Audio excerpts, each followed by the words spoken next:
achieve gender equality, and empower all women and girls. This is the challenge issued by Sustainable Development Goal number 5. There has been progress over the last decades.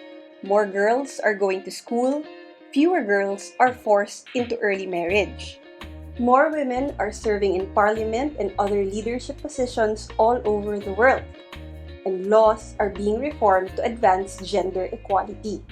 Despite these gains, many challenges remain. Discriminatory laws and social norms remain pervasive. Women continue to be underrepresented at all levels of political leadership. And 1 in 5 women between the ages of 15 and 49 years old report experiencing physical or sexual violence by an intimate partner within a 12-month period. The effects of the COVID-19 pandemic could reverse the limited progress that has been made on gender equality and women's rights.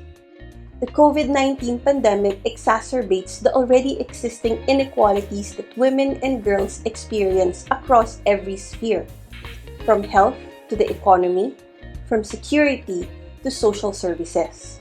So, what can we do to help achieve gender equality? And how are we so far in trying to achieve this? Hello science fans, my name is Chona and I'm your resident Filipino scientist. Join us in today's episode where we talk about Sustainable Development Goal number 5, gender equality. Our push towards gender equality is a mixed bag. Fewer girls are forced into early marriage. But by few, we mean 750 million girls were married before the age of 18. A serious consequence of forced marriage is the increased likelihood of domestic violence and abuse. Anyone forced into marriage faces an increased risk of rape and sexual abuse, as they may not wish to consent or may not even be of legal age to consent to a sexual relationship. Now, we also have more women in leadership positions. But the global average of women in parliaments, other legal institutions, and councils is still just at 23.7%, far from a state of parity. And the global pandemic has made things worse, as lockdowns increase the risk of violence against women.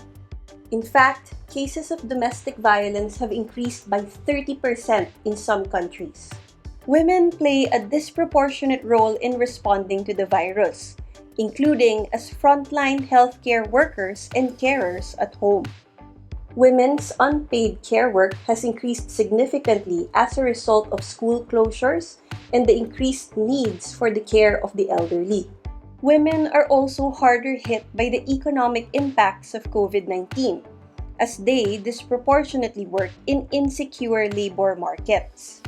Nearly 60% of women work in the informal economy, which puts them at greater risk of falling into poverty.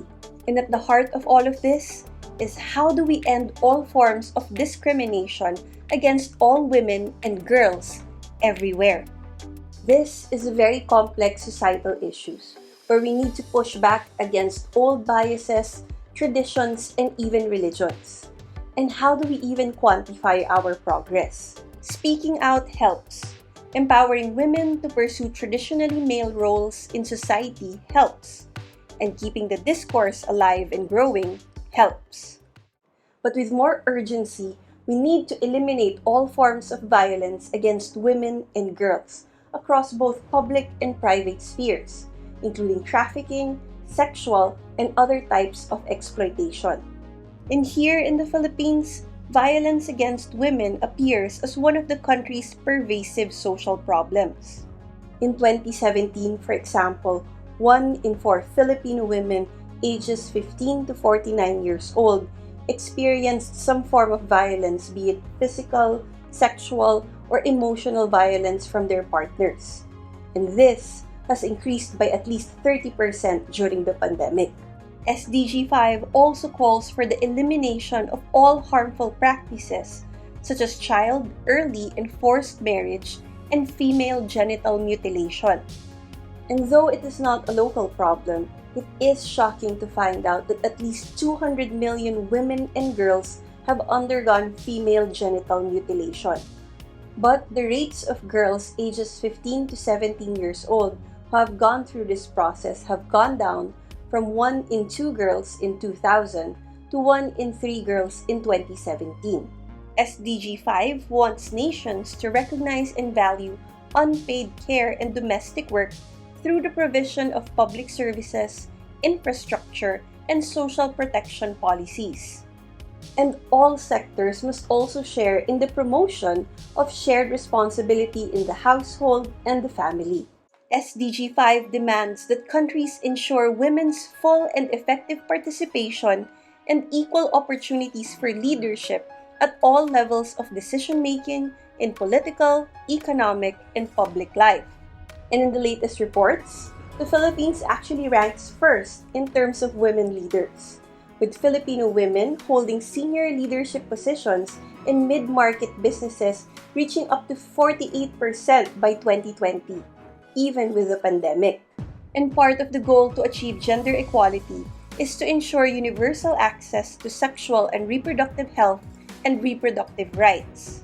In the Philippines, our capacity to implement this should have been ensured by the passing of the RH law in 2012. But as a conservative country, its implementation, at its best, has been limited. We have yet to see the rollout of a comprehensive sex education curriculum in Philippine schools, which means our youth are left to find information about sexual and reproductive health on their own, which is concerning because there are a lot of parents who are very dismissive or awkward about this topic, and there are a lot of wrong information online. And without proper sex education, we have no clear avenue to discuss the potentially scary changes happening in adolescent bodies. Nor do we have the opportunity to emphasize the value of consent, a principle that would ideally help us reduce the sudden increase of rape cases in the Philippines by 30.6%. Gender equality will help to cultivate a healthy diversity in ideas that shape the world. But what can STEM do to help with SDG 5? Well, first off, we need to achieve gender equality within STEM itself. In the Philippines, just 2 in 7 engineering students are female, and only 41% of students taking IT-related courses are women. Because fewer girls and women study and work in STEM, these fields could perpetuate a culture that is contrary to what SDG 5 wants to achieve. And in terms of science communication, let us be challenged by the fact that there are 30% less female scientists and engineers in books, media, and popular culture. And so girls have fewer role models to inspire their interest in these fields. And so science has spoken, and science will continue to speak. And for us to achieve the Sustainable Development Goals, we have to try and listen. But what do you think?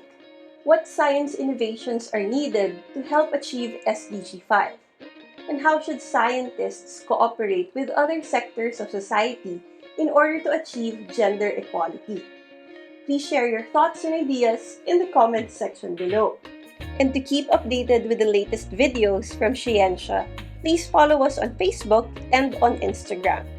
Follow your resident Filipino scientist also on Instagram at shona.abeledo. Thank you so much for joining us in the sustainability episode, and I hope to see you around!